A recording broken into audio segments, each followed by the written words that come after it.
ওদিকে ফাংশন হচ্ছে, চাচা দাড়ি ঢেকে রেখে যাচ্ছে যেন কেউ না ধরতে পারে। দোকানে, চার দোকানে বসে টেলিভিশন চলছে, আর যে দোকানে টেলিভিশন আছে দেখবেন ওরে বাবা টুপি মাথায় তো হুজুর বসে নেই, এই বড় বড় দাড়ি, ওই দোকানে ঘুষে ঘুষে ওই দোকানে যাবে আর চা খাবে আর 8 চোখে দেখতে। আমি সাফ কথা বলা লোক বাপ, তোমার চুল পেকে গেছে, দাড়ি পেকে গেছে, তোমার গাছ চামড়া ঢিলা হয়ে গেছে, গাড়ি তো গ্যারেজে যাবার মতন হয়ে গেছে, তার কবে ঠিক হবা? একটু ঠিক হও বাপ, একটু ঠিক হও। আর ইয়ং ছেলেদের কি বলবো, এরা তো অটোমেটিক্যালি পড়ে নেই, ফোন সব সময় কানে, যার মক্কা মদিনায় চালাচ্ছে, হ্যাঁ সব সময় চালাচ্ছে। মা ডেকে বলতে হারা করছি, কোথায় করতেছিস, কোথায় করতেছিস? তো তুমি বসবা না, তুমি চুপ করো, তোমার সময় আলাদা, আমার আলাদা। আগে বন্ধু বন্ধু তৈরি করতো, মিষ্টির হাড়ি নিয়ে দোস্ত তৈরি করতো, আর এখন সব বান্ধবী, বন্ধু আর নেই।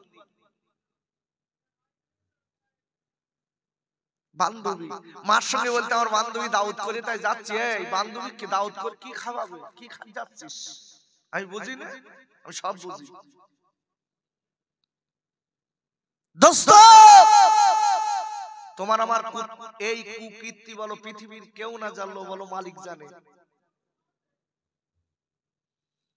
তুমি তোমার বান্ধবীর বাড়িতে কি করতে গেছো পৃথিবীর কেউ না জানলো, মনে রেখে দিও তোমার মালিক বলো জানে তোমার এই খবরটা।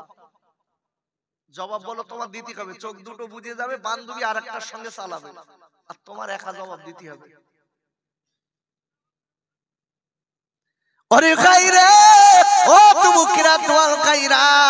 আমি আপনাদের খোকা ভাই বলে যাচ্ছি, ভাই আমি হাত দুটো ধরে বলে যাচ্ছি, কত ছেলে হসপিটালের বেডে শুয়ে রয়েছে ভাই, তোমার আমার মতো বয়স, তোমার আমার মতো বয়স, কত মেয়ে ও মা জননী, ও বোনেরা যারা স্কুলে পড়েন, কলেজে পড়েন বোনেরা, আমি বলে দেই আপনার শরীর আপনার স্বামীর জন্য আমানত রাখবেন। কেন কেন আপনার শরীর আপনার স্বামীর জন্য আমানত রেখে দেবেন। যদি আপনি বিয়ের আগে আপনার শরীরটা অন্য কারোর কাছে বিনিময় করেন, বিক্রয় করেন, তাকে যদি উপলব্ধ করতে দেন, ও বোনেরা মায়ের কাছকে বলে যায়, বল তোমার একটুখানি বলি বললে তোমার চোখ দুটো বুঝে গেলে তোমার পাপের খবর কেউ জানে না, জবাব তোমার দিতে হবে। পৃথিবীর কেউ জানে না তোমার আমার কুকীর্তি। চাচা আল ছাটার জম, ও 3-4 বার হজ কর বাড়ি, 5 ওয়াক্ত নামাজ পড়ে, তাসবিহ ছাড়া চলে না, কাসা মেরি আল ছাড়তে আলদে যাওয়ার মতন নেই, পুরো সতী একদম সুতোর মতন করলেও ঠিক হয়। চাচা আলদে তো যেতে পাচ্ছি না, এত সরু কেন? তুই আমার জন্য ওর দিক ঢুকে রে, তা ঠিক করে নিচ্ছি। দেখেছেন কি হবে বাপ? ওরে আপুরা ওকে দুয়ার খাইরা, ওরে আমার মায়েরা বোনেরা বেটিরা, ও সোনার চাঁদ যুবক ভাইরা, তোমার আমার খারাপ আজকের কুকীর্তি পৃথিবীর কেউ জানে না, তোমার আমার আজকের খারাপ চরিত্র পৃথিবীর কেউ দেখিনি। আপনি আমি ভালো চরিত্র নিয়ে বেরিয়েছি, আপনি আমি মানুষের কাছে ভালো হয়ে বেরিয়েছি, রাতের বেলা ঘন্টায় ঘন্টায় মেয়েদের কাছে ফোন করেছো, ও গো দোস্ত রে, ও সোনার খাইরা, আমি একটা কথা বলে দেই মনে রেখে দিও, কোরআন শরীফের 3য় পারা সূরা আল ইমরানের 35 নম্বর আয়াতের লাস্টে আল্লাহ বললেন, ইন্নাকা আনতাস সামিউল আলিম। আমার আল্লাহ ডেকে বলেন, বান্দারে আমি আল্লাহ বলে দিলাম মনে রেখে দিস, তুই রাতের বেলা দিনের বেলা যে পাপগুলো করিস পৃথিবীর কেউ না জানলেও আমি আল্লাহ সব দেখি আর শুনতে পাই। আর একবার চিল্লায় জোরে কোন সুবহানাল্লাহ। একটু বুঝে চল ভাই, পৃথিবীর কেউ না জানলেও মালিক বলো দেখেছে। আচ্ছা, তোমার আমার অন্তরের যারা পরিমাণ খবর কে জানে? এখানে বসে রয়েছে, অথচ মন বলো বাড়ির দিক। বিন ডাইয়েছে কেতা দেশ কিনা তার ঠিক নেই, বসে রয়েছে কিনা আর বিনির কেতার কথা মনে পড়তেছে। বুঝেছেন কি পিরিত তালি করে রেখেছে। আর এখন ছেলে মেয়ে ছেলে বিয়ে দেওয়া তুমি করতে গেলি, দেখে বেই ইয়ং না বুড়ো, বলতে বেইটা একটু বুড়ো মতন হয় তা হোক, কিন্তু বিনটা সাঙ্গা চাই। নিয়ে দেখেছেন কি নিয়ে দেখেন, বলতে বুড়ো হয় হোক বেই হোক কি চাই, কিন্তু বিন সাঙ্গা। তোমার আমার এই ভিতরের খারাপ খবরটা কে জানে? আল্লাহর কসম বলছি, এইভাবে যে কত মেয়ে যে ছাড়ার হচ্ছে তার ঠিক নেই। খবর কি? বলতে বিনির সঙ্গে পীড়িত। বেই হঠাৎ ঘরে এসে দেখে কুকীর্তি। তোমার আমার এই ভিতরের খবর বলো, পৃথিবীর কেউ না জানলো, মালিক বলো জানে।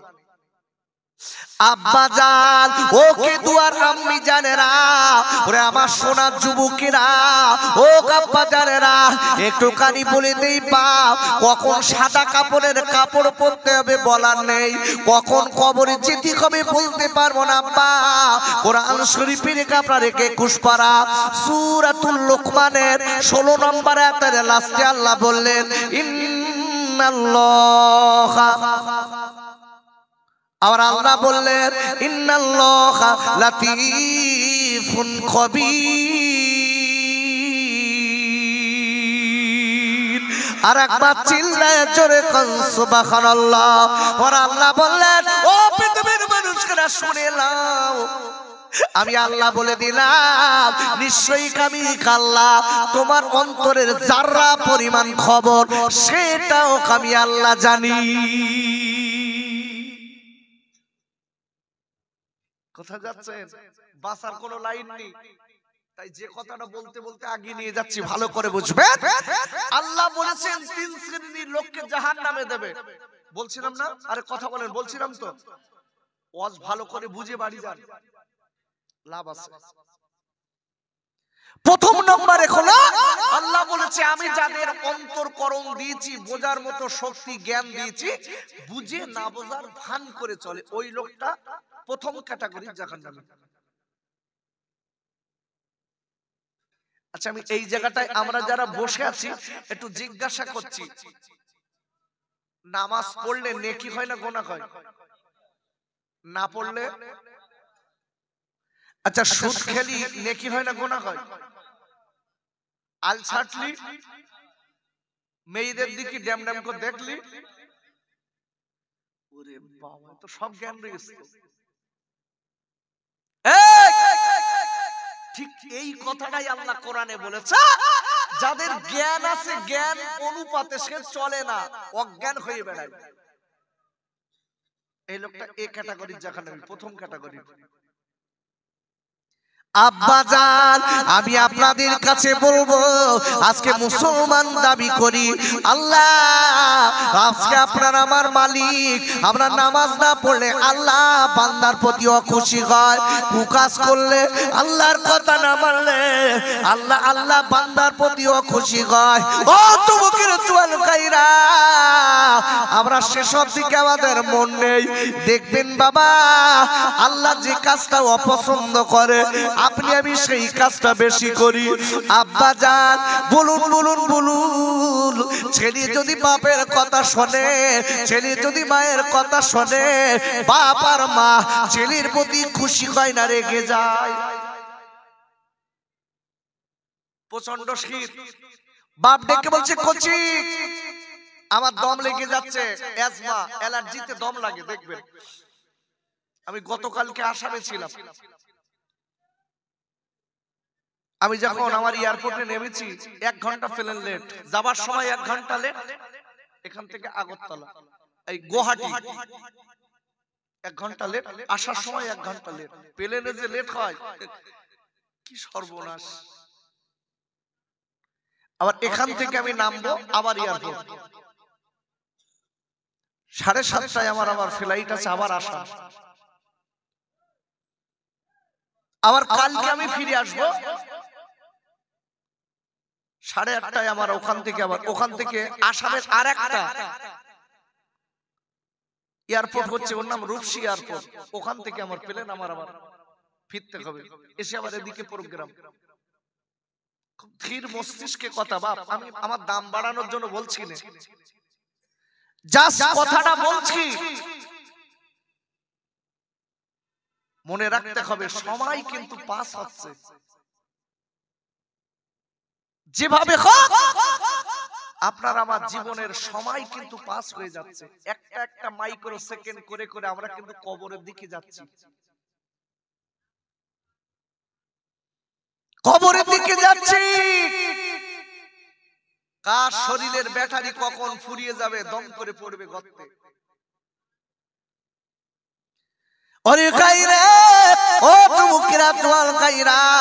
আমি আপনাদের কাছে বলতে চাই, 3 শ্রেণীর লোক ক্ষতির ভিতরে আছে, আল্লাহ পরিষ্কার বলে দিয়েছে। আমি যাদের জ্ঞান দিয়েছি আজকে বুঝে শুনে না বোঝার ফান করে চলে। আব্বা জান আবু জেহেলের জ্ঞান আল্লাহ দিয়েছিলেন, আবু জেহেল জানতো কোনটা ভালো কোনটা খারাপ। আমার নবীর চাচা আবু লাহাব জানতেন কোনটা ভালো কোনটা খারাপ, কিন্তু বাবা আল্লাহ নবী বিশ্বজাহানের নবীর এন্ট্রি করে করে এই দুনিয়া থেকে আল্লাহ দুশমন হয়ে জাহান্নামে চলে যাচ্ছে, জাহান্নামে চলে গেছে। বাবারা যারা মক্কা মদিনায় যায়, আজকে আপনি জিজ্ঞাসা করে দেখবেন, একটু জিজ্ঞাসা করে নেবেন, আল্লাহ নবী সাহাবায়ে কেরামদের কবর মানুষ আদবের সঙ্গে জিয়ারত করে, আর আবু জেহেল ওর কবরে লোকে থুতু দেয় আর জুতো দে মারে। আবু জেহেলের যেখানে কবর পাথরের চাই হয়ে গেছে, ঢিবি হয়ে গেছে, কেন সব পাথর ছুঁড়ে ছুঁড়ে মারতেছে। আমাদের সঙ্গে একটা নানা ছিল নলডি বাড়ি, এবারে বলছে নানা তুই মার, তো বলতে আমি পাথর মারবো না, জুতো দিয়ে মারবো। সেই পাত জুতো খুলে চালাচ্ছে, আমাদের চালা। আবু জেহেল তুই আমার নবীর এই কষ্ট দিয়েছিলি, তোর আজকে স্বাদ মেটাবো, আমাদের চালা। আচ্ছা, আবু বকর হুজুর নবীকে মেনেছে, আদবের সঙ্গে তার কাছে জিয়ারত করেছি। ওমর হুজুরের কাছে রাদিয়াল্লাহু তাআলা আনহু আদবের সঙ্গে জিয়ারত করেছি। সেই সময়ের সময় দেখা যাচ্ছে আবু জেহেল ছিল, আবু জেহেল নবীকে মানেনি, কবরে কি খাচ্ছে, ওদিক তো খাচ্ছে আর ওপর দিয়ে জুতো চলতে, পাথর চলছে, দেখে আসবে।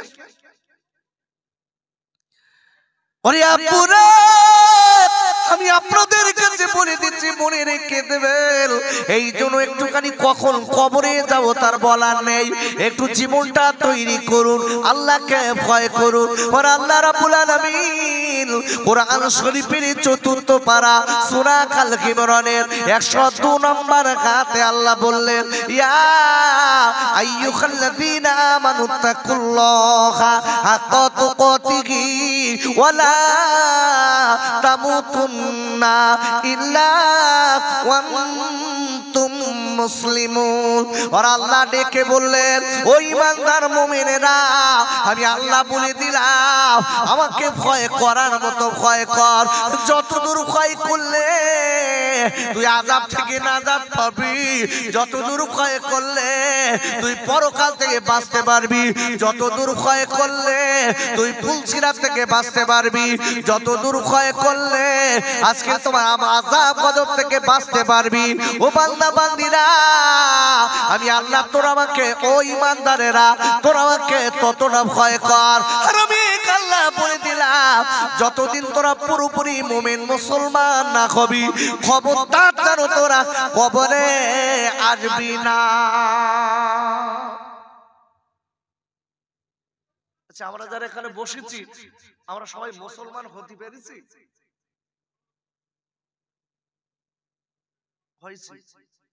গরু খাবা, বলতে আমি গরু খাই, আমার মুসলমান না? আমি 1 জায়গায় 3.5 কেজি টেক দেবো, মুসলমান না? শগুন তো গরুর গোশত খায়, এই কুকুর তো গরুর গোশত খায়, তোরা কি মুসলমান?